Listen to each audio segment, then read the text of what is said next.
please welcome to the stage Professor Mike Brewer.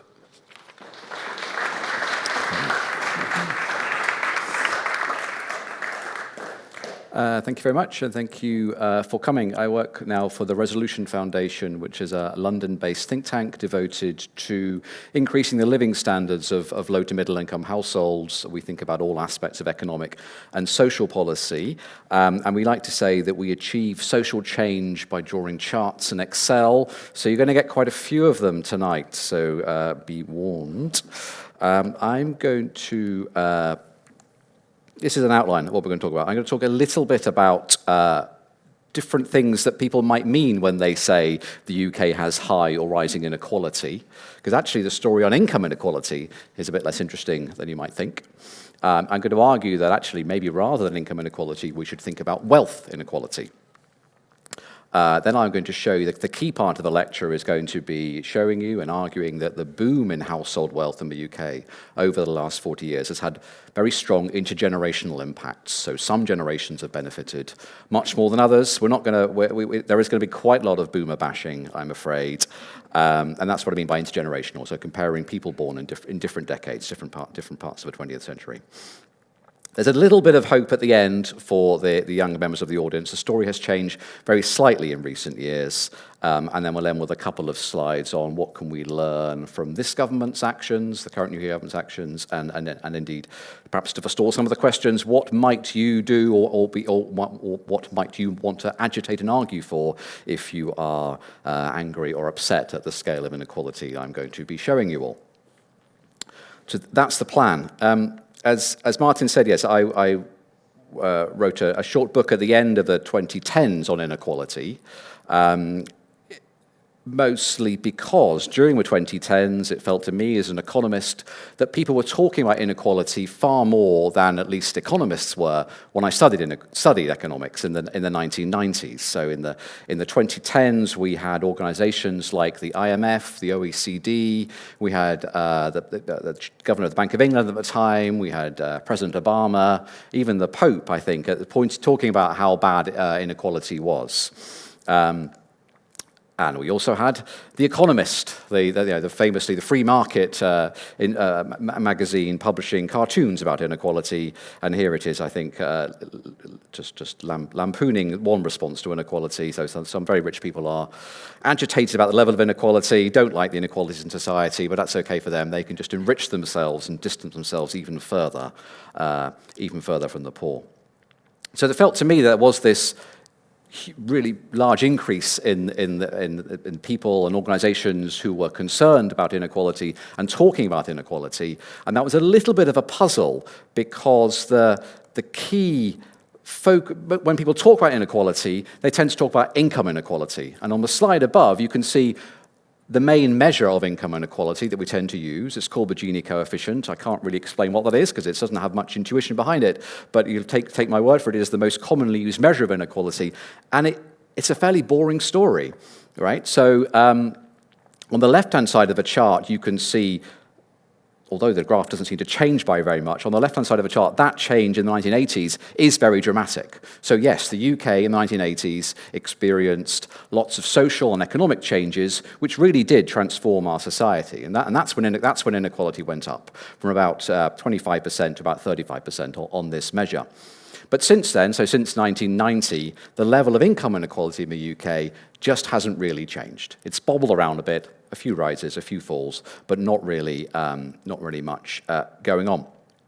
So why then, we were wondering, are people talking about income inequality or inequality in general so much more during the 2010s and still in the 2020s? I've got 5 ideas. You may have your own. The first one is, of course, to acknowledge that the UK's inequality might not be changing, but it is still high, okay? And it's high on an international perspective. So you won't be able to read all the labels on this chart, but this chart is showing that same Gini coefficient, but not over time, but compared to all the other countries in the OECD and a few others beside. The UK is marked in green towards the right-hand side of that chart, and the countries that are more unequal than us when it comes to income are the US, Mexico, Turkey, Chile, and Costa Rica. So on this measure, the UK is more unequal than pretty much every other country in Europe, and to all the other countries in the G7 other than the US. So we are for sure a high inequality country when it comes to income. And this also tells us that things can be different. So of these countries on the left-hand side with lower inequality than us, many of them are indeed richer than us. It's not like there's a trade-off between being rich and having a low level of inequality. You can both be richer than the UK and have lower inequality than the UK. So this tells us that it doesn't have to be this way, that something can be different. Point number 2 is to argue that, well, actually, it's not really the change in inequality that matters, it's the level. If you think that inequality is bad for you, and thank you for Martin for reminding me that if you've been to all the other lectures in this series, you will have heard Sir Michael Marmot and you argue why inequality is bad for various social and health outcomes, and you will have heard why inequality can be bad for mental health. But so if inequality is bad for us, then it's the level of inequality that's bad, not the change. And what I've written on this slide is just a couple of references to people who've argued that, yes, indeed, inequality is bad for us, not just for reasons for fairness, but it's actually having negative consequences on our society and our economy. The first of the books I've mentioned is by some IMF economists who I said during the 2010s, a body of research at the IMF was showing that high levels of inequality seem to lead then to lower levels of economic growth. So it's definitely not the case there's a growth inequality trade-off at the level of nations. It's actually, if anything, the causation is going the other way around. High levels of inequality can dampen economic growth, was one of the arguments. And then, like Sir Michael Marmot, I chose to highlight a body of research by Richard Wilkinson and Kate Pickett, starting in 2009 with their book The Spirit Level, and then they came back to that at the end of the previous decade. And Richard and Kate, in their book, surveyed a huge quantity of research showing that inequality is bad for the health, happiness, trust, social cohesion, and so on and so on. Now, it can be challenging to come up with robust causal estimates in this area. I mean, I'm a social scientist, but you can't run experiments on whole countries, rewinding time and imposing a lower level of inequality to see what happens. But through a whole range of studies, varying in scale from the national level to the local level, Wilkinson and Pickett sort of develop a thesis that inequality is indeed bad for these social outcomes, and I think that's convincing.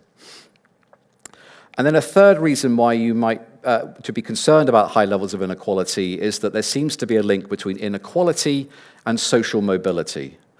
So in social mobility, I'm using that in a fairly precise term in the way that sociologists and economists think about social mobility, and we use that term to mean the links between your own family background and where you end up in life. So it's like it's between generational link. A country with high social mobility is one where your own family background is not limiting where you end up.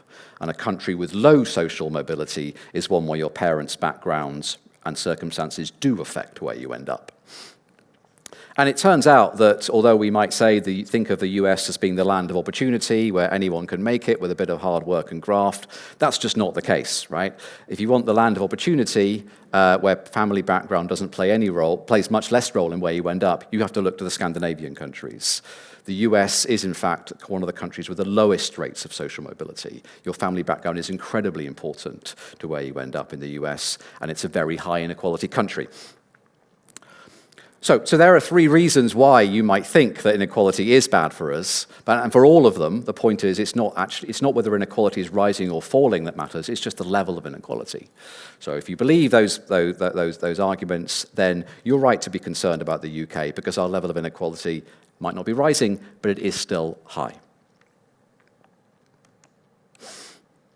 Okay, so reason number 3 why concern for inequality might be rising is that income growth in the UK for households has been dismal for the last 15 or more years. I've got 3 lines in the chart, which I'm going to talk you through. The graph is showing you the average annual change in income for households at different points in the income distribution. So towards the left, people at the 5th percentile that's the bottom of the income distribution, and on the right, the 95th, 100th is the top of the income distribution. And the graph shows you what's the average change in income, average annual change in income in different periods of time. So we'll start with the blue line. That shows what happened to household incomes during broadly the period of time when Margaret Thatcher was our Prime Minister, during the 1980s, a boom time for Britain, and as I showed you on the first slide, that period of time where inequality really grew quite considerably. So what the blue line shows is that incomes were growing the most in that period for households towards the top of the distribution, and they were growing by the least for households towards the bottom of the distribution. And that is just the income distribution stretching out. That's what happens when income inequality goes up. That's fairly standard. The red line is showing the John Major, Tony Blair, Gordon Brown time, more or less. I've stopped the series when the financial crisis happened in 2008. And there you see a much more even line. The line is basically flat. So incomes were growing by broadly the same at most parts of the income distribution. And that means that income inequality wasn't really changing very much. But the crucial point is that income growth at 2% a year on average was pretty impressive, and that's 2% a year of growth having accounted for inflation, so that's a real growth in incomes. If we then look at the most recent period, from 2008 to when this data stops in 2022, the key point I'm making here is that average income growth is just so much lower. So across most parts of a distribution, the average annual change in household incomes was about half, maybe less at the top, a bit higher at the bottom, but still less than 1%. We just haven't had much growth in household income since the financial crisis. And it seems to me that it's that combination of low growth in household income on top of high inequality that makes people notice the income gaps in society and to become more angry about them. And the chart, that pattern I've showed, you could draw a similar chart for the US. You would get broadly the same pattern, at least in terms of how income growth really slowed down after the financial crisis. Okay, so a fourth reason why people might be talking about inequality more is we've just been through two massive economic and social shocks, which I would argue have amplified existing inequalities. So first of all, COVID, and then the cost of living crisis. So COVID interacted with inequalities, I guess, in two ways. First of all, you can tell the story about how the health outcomes of COVID, so just morbidity and mortality, had very unequal effects in society in ways that sort of along the traditional, typical fault lines. So there was differences between ethnic minorities, and there were differences between richer and poorer households. But it's also the case that the pandemic was kind of a boom time for better paid households. As long as they kept their jobs or were put on furlough, then they weren't able to spend very much during periods of lockdown. And so household savings soared in the pandemic for those people that had the money to start with. Whereas at the bottom of the distribution, actually, if anything, the cost of living became tougher for some people during the pandemic. So the pandemic basically had exposed, highlighted typical sort of fault lines in society, and then we went straight from that into the cost of living crisis, where obviously the impact of the cost of living crisis is much worse for people who have lower incomes than it is for people of higher incomes. They're less likely to have resources to draw on. They're less able to shift their spending away from those items which are increasing in price the most, and essentially that was energy and food. So it could be that recent shocks have just reminded us of the fault lines in society, of the gaps between the rich and the poor. And of those four items, I'm sure we could have a lecture on each of those. But I guess the one I wanted to going to focus on for the rest of the talk is the idea that there's more to inequality than just income, and in particular, it's wealth. So on this screen, I've just grabbed a headline from a recent report on Oxfam. Oxfam, for a number of years, have been tracking wealth inequality at the global level. And they have a fact on global wealth inequality on the left-hand side. They say that the wealthiest 1% have nearly twice as much wealth, as gained, their wealth increased by nearly as much as the rest of the world, put together. And on the right, I have I'm sorry, it should have been a screenshot of actually Piketty in his book, but what changed in a key publication in the 2010s was Thomas Piketty's book about capital in the 21st century, where Piketty was arguing that wealth will grow and that wealth inequality will grow, and if we're not careful, we'll end up back in the sort of early 20th century with a very privileged elite living off their inheritances while the rest of us have much less.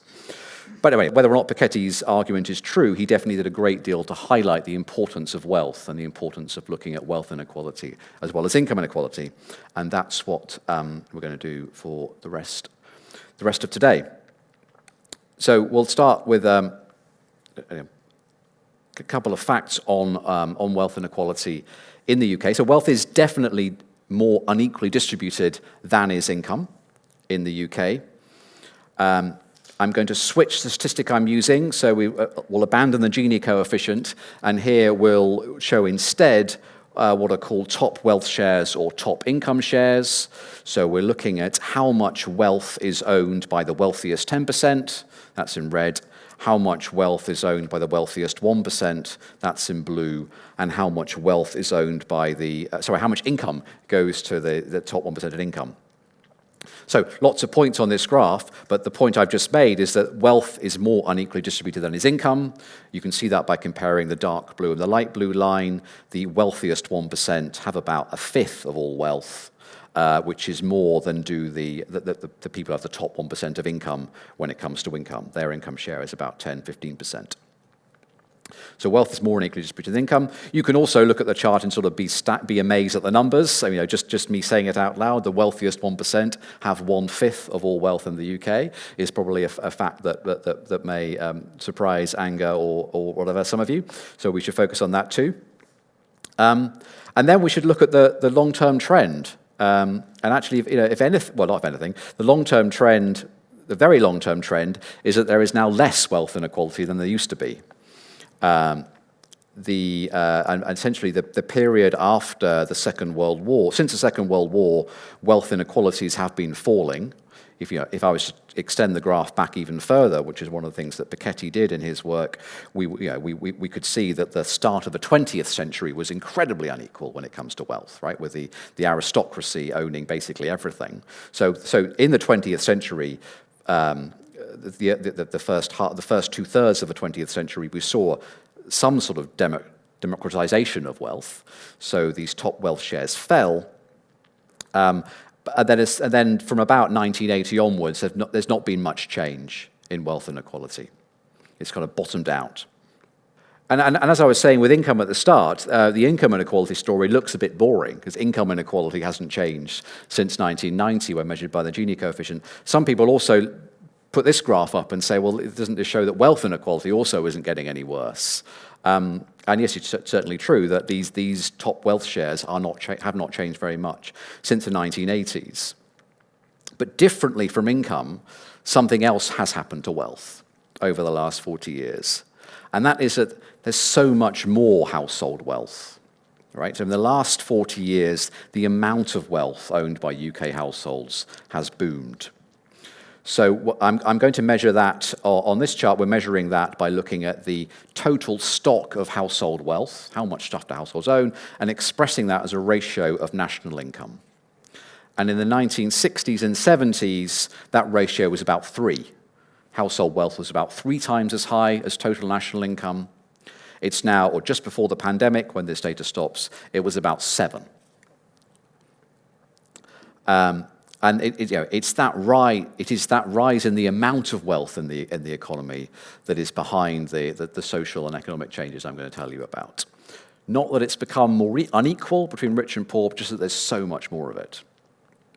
So that just the fact that there is more wealth doesn't show up in the previous slide I showed you, looking at what share is going to the wealthiest. How much wealth is going to the wealthiest 1% or 10% is what we call a relative measure of inequality. If you want to capture the sort of phenomenon I'm showing above, you need to switch to what we might call an absolute measure of wealth gaps. What's the gap in pounds between somebody who's not got much wealth and somebody who's got a lot of wealth?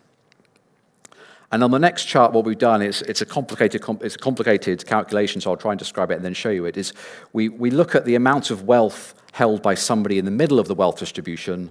We look at the amount of wealth held by someone towards the top of the distribution, take that gap and divide it by typical earnings, typical full-time earnings of a worker in the UK. And you get a number out of it. So let's look now at how that ratio has changed. We don't have accurate data on wealth for a long period of time, so quite a few charts I'm going to show from now on are zooming in on the period since 2006. So on the left-hand side of the chart, that series starts at 30. So remember what the calculation is. It's taking the wealth of someone in roughly the middle of the wealth distribution, comparing it to wealth of somebody near the top of the wealth distribution. They're at the 90th centile, if you want the detail, and then dividing that by typical full-time earnings. You get 30. What does that mean? It means that if you were somebody earning typical full-time earnings in the UK, and you worked for 30 years, and you saved all of that, and you didn't pay any tax, but you didn't pay any tax and you saved all of that, then yes, you could move up the distribution from the middle towards the top. And I think this was a measure that popularized by the late Professor Sir John Hills as a way of just another way of trying to get at what are the scale, the magnitude of the gaps between different parts of the wealth distribution. But anyway, so that number, which is obviously that's ridiculous. No one is ever actually going to work for 30 years, not pay any tax, and save all their money. But that number is now 45. And why has that grown? Well, as I showed you, it's not grown because the wealth distribution has become more unequal, right? Top wealth shares haven't changed. That number's grown just because there is much more wealth in the UK owned by households compared to measures like national income, or compared in this case to measures of what people can earn. So this is the key chart to think about. If you're thinking in your head, no, we definitely are more unequal when it comes to wealth, it's probably that you've got something like this in your mind. This is the absolute gaps in pounds between those who have and those who have not have been growing so much. Okay, so that's the sort of, I think, a key exhibit on the growing wealth inequality. So what impact? Yeah. Now we can look at some of the impacts that has by age. I'm going to show you some slides some charts where we're looking at people of different ages, and some slides where we look at people of different generations. So you have to keep up with me. This first one's going to start by looking at differences between people of different ages. Okay, so again, the focus is on the relatively short period of time from 2006 onwards. The amount of wealth in the UK definitely went up in that period. This chart just shows what happened to typical wealth owned by people of different ages over that 12-year period. You can see from the left-hand side towards the middle of the chart that pretty much nothing is going on for younger people. Instead, you can see that rise in wealth has been concentrated amongst older people.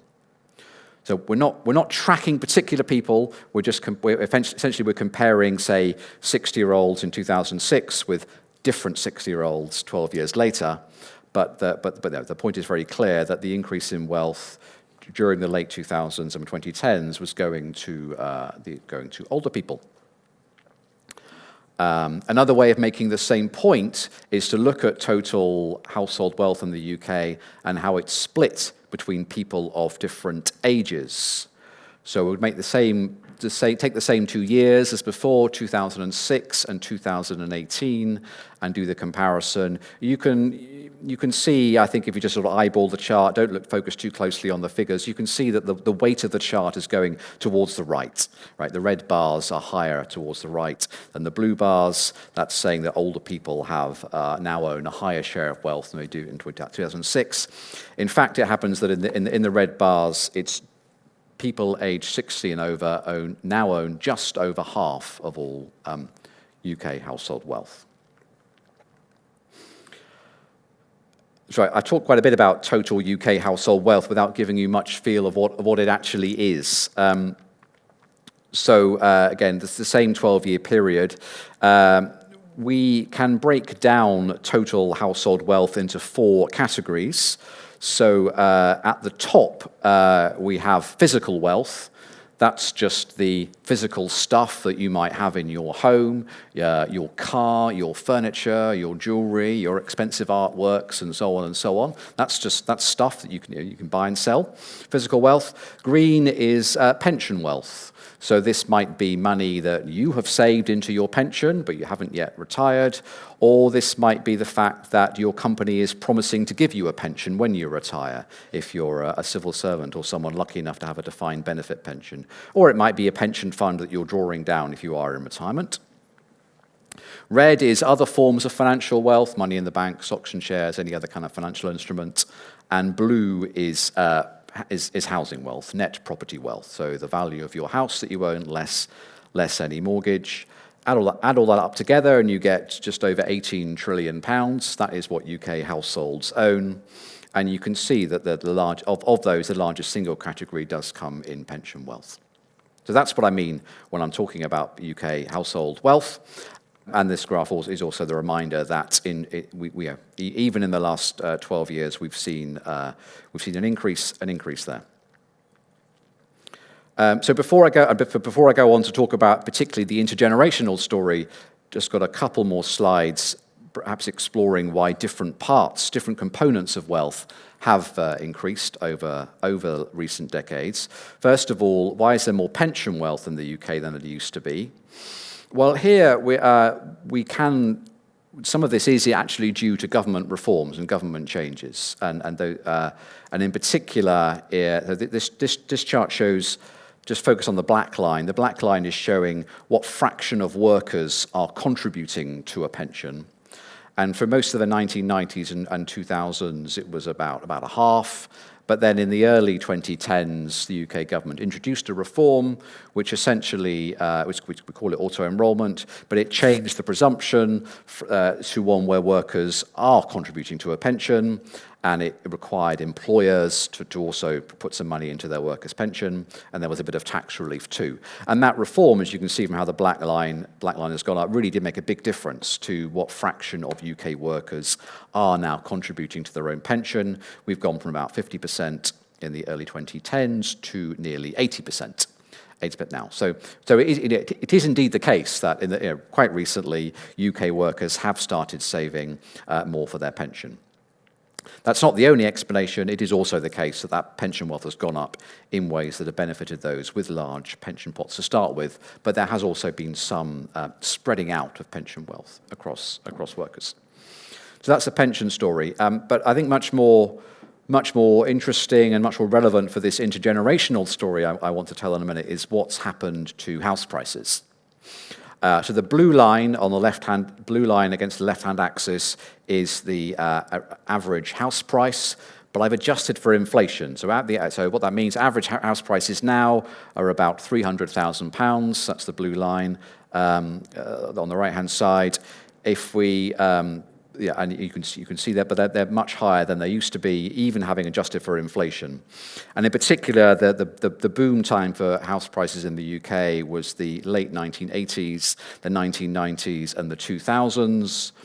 And from sort of trough to peak, 1992 to 2008, you've got a near trebling of house prices in real terms on that blue line, from just over £100,000 to nearly £300,000 just before the financial crisis came along and took a wallop out of house prices. So, I mean, you can tell so many stories or trace so much of the ills in the UK society to that line, I think, that chart, I think. To turn that, to make that real, in green, I'm just also showing how many years would it require a typical person to save for a first-time deposit? Because when you're thinking about housing affordability, there's a lot more to it than just how expensive our houses. You do also need to think about interest rates. You've got to think about how much banks are requiring people to put down for a deposit. So the green line on the right-hand axis is an attempt to sort of put that into context. But the story is very similar. So in the early 1990s, it might take a typical first-time buyer 8 years of typical saving to get enough money for a deposit on a house, and now it takes nearly twice that, 16 years or so. So there's no doubt that houses are indeed a lot more expensive than they used to be.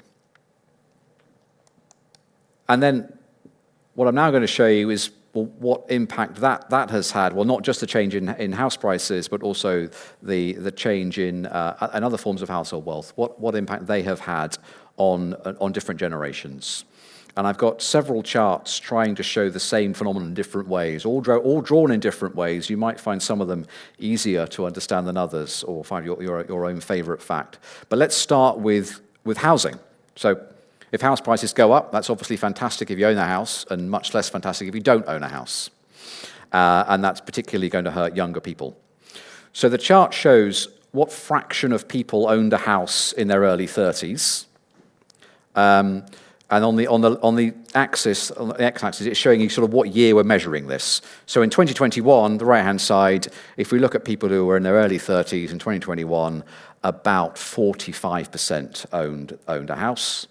But if we go back to 1979 and look at the people who are in their early 30s, then it was nearly 2/3. It was over 60%. Okay, and then just for color, I've shown you what we typically call people born in these different periods. So we've got the baby boomers on the left-hand side in teal or turquoise. We've got Gen X in yellow. We've got the millennials in purple. So, totally unsurprising. This chart should be totally unsurprising given what I've just showed you about house prices. House prices soared in the 1980s, 90s, and early 2000s, and as a result, particularly during the 2000s, young people are finding it much, much harder to own their own home. So that's exhibit number one, showing you this generational change. Exhibit number two. Here I'm showing you what we call, I suppose they're life cycle profiles in wealth. So on the x-axis is looking at is age, measuring age, and then I've shown how typical wealth changes as people age for different generations. So for people organized by their date of birth. So on the right-hand side of the chart, you can see people who were born in the first half of the 20th century. We've got the first cohort showing here is people born in 1936 and 1940. And on the right-hand side of the chart, you can see that all the lines are essentially above each other. And what that's saying is that at a given age, each successive generation had more wealth than the generations preceding them. I'm using generation here to mean 5-year birth cohorts, not literally a generation. So people born in 1946, at the age of in their mid-60s, had more wealth than people born 5 years earlier or 10 years earlier. That's what I mean by generation-on-generation progress in how much wealth people had.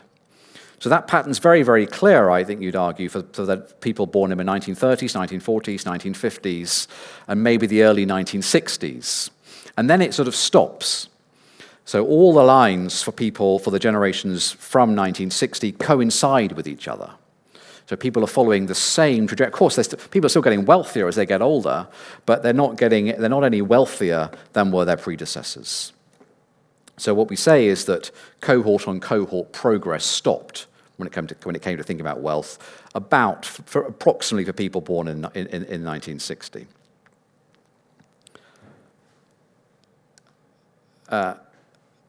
This one I think I'll skip. This is probably the most challenging slide to get your head around. It's not labeled too well. So what we did in this slide was look at people's wealth in 2018 for people born in a particular generation, and compared that to people who were born 10 years earlier. So the right-hand side will focus on those people born in 1991, 1995. We measured their wealth in 2018, compare that to people who were born 10 years earlier at the same age, but 10 years earlier. It turns out those people in 1991, born in 1991, 95, at the end of the last decade, had very slightly less wealth than their predecessors born 10 years earlier. So actually, if anything, we've got negative cohort-on-cohort progress in wealth. Right? And it's even worse for those people who were born in the 1980s. By the end of the 2010s, people born in the 1980s had considerably less wealth than people, their peers 10 years younger than them. The yellow is the Gen X mixed story here. But as I showed you earlier, where have all the increases in wealth been going? They've been going to the older generations. So people born in 1940s and 1950s, if we measure their wealth at the end of the last decade, it's much, much, much higher than people born 10 years earlier than them. So that's my definition of cohort-on-cohort wealth progress, and we definitely have been seeing that for the baby boomers, and we haven't really seen that. We've not seen that at all for Gen X, and we've seen, if any, according to this chart, if anything, negative. So people.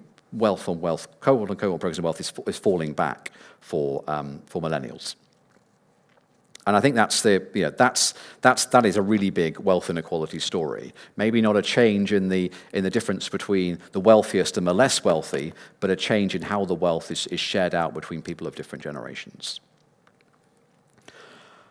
And then I think I think what's then important for thinking about the impact on society and the economy is that this change in wealth happened at the same time as changes in our labor market, in our economy, which meant we had quite a similar pattern when we come to thinking about earnings.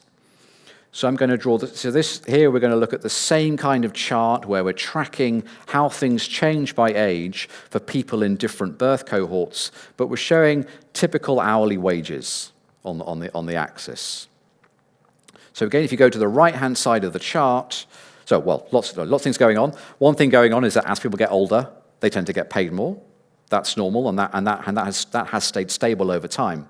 But on the right-hand side of the chart, you can see that for people born in the 1940s, 1950s, and 1960s, when they hit a certain age, say the age of 40, they were earning more than people born before them at the age of 40. So again, we've got cohort-on-cohort progress in hourly pay. And that shouldn't be surprising. I mean, for most of the 20th century, the UK economy was growing, and therefore so were average earnings growing each year.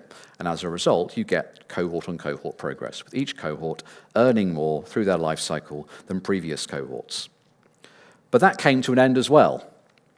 And affecting a fairly similar group of generations. And the graph gets harder to read because the lines coincide. But that's the point. The lines are now coinciding towards the end. We're not getting cohort-on-cohort generation. So if you follow through the 1986 cohort and the 1991 cohort, you can see that, well, for the 1991 cohort, I think the line there stops at the age of 30, 31. They're earning less than people born 20 years. People who are 20 years older than, people born 20 years earlier at the same age. We're no longer seeing generational pay progress either. Now, I think the causes are very different, though. So I didn't really say too much about the causes of that explosion in wealth, but one of the most important causes of the recent explosion in wealth has been a collapse in interest rates. Before the financial crisis, interest rates were typically 4 or 5% in the UK, and after the financial crisis, they're about 0.5%. And if you lower interest rates by so much, then you increase asset values. Economists or even people working in finance, there's basically a one-to-one negative relationship between interest rates and the value of an asset. So when interest rates collapsed from 5-ish% to 0.5%, that was fantastic for anyone who owned an asset, whether that be a financial asset or whether that be a physical asset like your house. And that's the explanation, that's the main explanation for that boom in household wealth, right? Particularly since the mid-2000s. But that's not what's going on here. What's going on here, when we're looking at hourly earnings, is that I think for different reasons, but the same period of time, the UK and other economies saw a collapse in labour productivity. So labor productivity, economic growth, just the drivers of prosperity, slowed down dramatically from the mid-2000s onwards. And it wasn't a financial crisis thing, although it was made a bit worse by the financial crisis. And that has been particularly hard for those generations who are at the start of their careers, started their life cycles in the 2000s and the 2010s. So millennials effectively have the double whammy. They've got hammered by interest rates falling, inflating asset prices, and they've been hammered by labor productivity falling, meaning earnings are no longer growing as much as they used to. That's the generational story of inequality. Now, some of you may have noticed that my charts, not all of my charts have gone up to the most recent years, and and that is because, well, it's partly because the data I'm using is very slow to be published. We don't have very good wealth data for the most recent years, but it's also because the most recent years are slightly changing the story. So the story I've told you works perfectly until 2020, but since then there have been a few changes, and maybe a glimmer of hope for those millennials in the audience. Just some evidence of this. So let me show you the familiar kind of chart where we're tracking how things change over time for people born in different generations. But this one's looking at total household income. Again, the lines sort of stack nicely, so you can see the cohort-on-cohort progress, that every cohort has a higher income than cohorts born earlier. And for the most recent cohorts, so look at the 1981, the 1991, that's still the case. So the 1991 cohort, when we measure their incomes at about age 25, they actually have a higher income than cohorts born earlier. And the 1981 cohort, although they had a bit of a tough time in their early 30s, they dipped below the yellow line, they now have a higher income in their late 30s than do their predecessors.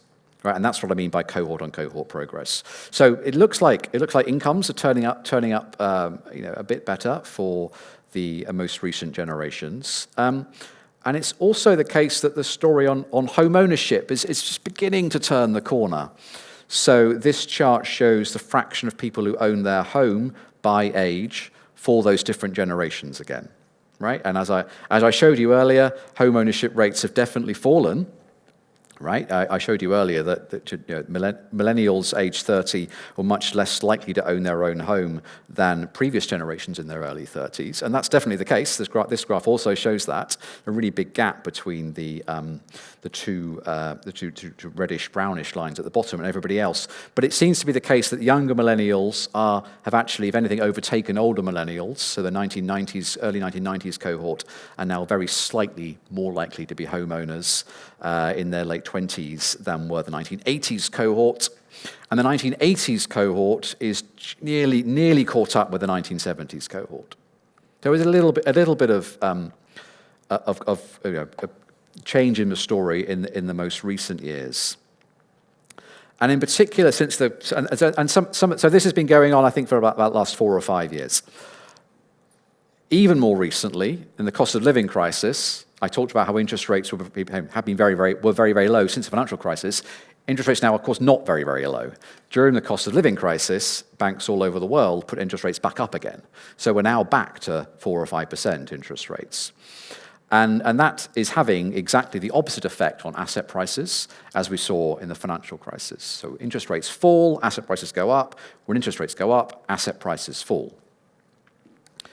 We don't yet have official data on what that's done to the wealth distribution, but we've had a go at forecasting it.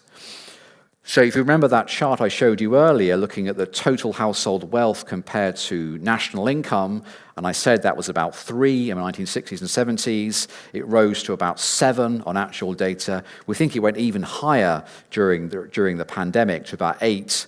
But since interest rates have gone up, and asset prices have fallen, that's actually reduced the amount of household wealth in the economy. So we could be back down to 6. So actually household wealth has fallen because interest rates have gone up. As I say, and what does that, in practice, what does that mean? Well, it should help, those higher interest rates should help younger cohorts catch up when it comes to wealth. And there are 2 reasons why. The first one, like I've just shown you, is that higher interest rates mean assets are cheaper, and in particular, houses are cheaper, so it should now be easier for people to afford to buy houses. And we definitely have seen house prices fall, especially when you account for inflation. And higher interest rates also mean that it's more beneficial to save. So if you are at the start of your working life and you are putting money into a saving account or into your pension, you're going to get a better return with a 4% interest rate than you would at a 0.5% interest rate. And so it could be, if those high interest rates persist, that younger generations actually find it easier to save their way to higher wealth than did people when interest rates were 0.5% a year. And we do think this is having material impacts on how wealth is distributed across people of different ages. This is switching to age, not generations, but this is so the light blue and the dark blue shows how typical. I showed you the light blue and dark blue before. That's typical wealth for people of different ages, and the green is our forecast of what that looks like, just kind of right now, or at least at the end of last year, given everything we know about how asset prices have changed, right? And you can see that the change between the dark blue line, which is pre-pandemic, and the green line, 2024. It's undoing some of the rise in wealth that older people saw during the 2010s. Maybe up to half of that rise has been undone by recent changes in asset prices. And then if we look at what that means for these kind of cohort profiles, I showed you this before. With the solid lines, what we've done in the dotted lines is projected what we think might happen to typical wealth levels for people of different cohorts. So with those higher interest rates, lowering asset prices, that's bad news if you own a house or have large stocks of assets. So we think that typical wealth holdings will fall by quite a bit for the older generations, much less change for the younger generations. So we might see a compressing of the gap between younger generations and older generations. Okay, just a couple of slides left. I'm going to switch the order of these last two. I want to say a little bit about what the current government's doing in the UK, and in particular, so it's definitely very clear that it has talked about growth being key to getting living standards. Sorry, the bottom line is it's not so much about inequality. It has said a lot about growth and living standards. So it said that growth is the key to getting living standards growing, and it has said it wants to see household living standards growing in every region. It hasn't really said much about inequality, about the gap between the rich and the poor. Some people, I think you may have noticed that the farmers have been out protesting again earlier this week, and that was because in the autumn budget last year, the Chancellor introduced a number of small tweaks to inheritance tax and capital gains tax that will raise the Treasury more money or mean higher tax bills for people who have wealth. And some people have argued that shows that the Chancellor was alert to the idea of wealth inequality and was trying to do her bit to reduce it. I mean, we can discuss that. I'm less sure. I feel like the measures were more just about tidying up around the edges and trying to get rid of the worst the most egregious of these tax breaks or the biggest differences between different types of income and different types of wealth. It was more a tidying up rather than a full-blooded assault on wealth inequality. And then to switch back, and then just to end with, what could we do? And very, very good to discuss this. The late Tony Atkinson, there's the quote at the top is from the late Tony Atkinson, basically saying, there's not a single thing you can do. There's not one single thing, one single lever you can pull to reduce the amount of inequality in society. And so Tony Atkinson was arguing it's going to take action everywhere in all aspects of our society. In my book, I focused on what economists can do, and leaving aside politics, and highlighted three things that would definitely help produce a more equal society: a fairer labour market, a broad and generous welfare state, curbing excesses at the top, as well as focusing on social mobility, and taxing wealth a little bit better. None of those things are particularly aimed at wealth inequality per se. They are more trying to address, well, if you thought that the British society was more unequal overall, what might you want to do about it? But what I didn't look at, and what I think other people argue, is that to really tackle inequality in the UK, you have to go beyond the labour market, the housing market, and living standards, and think about how inequality and the gap between the rich and the poor is affecting the media and how it's affecting politics. And I think that's very much not my area of expertise. So sorry for speeding up at the end. We are basically done now, and this slide is reminding you of what I've said. So we started off by saying that although measures of inequality haven't really changed, and even measures of wealth inequality haven't changed, what has changed has been the surging value of household wealth, going from like 3 times GDP to 7 times GDP over the last 4 decades. And that's had very strong intergenerational effects. Been very bad news for younger cohorts, good news for the older cohorts.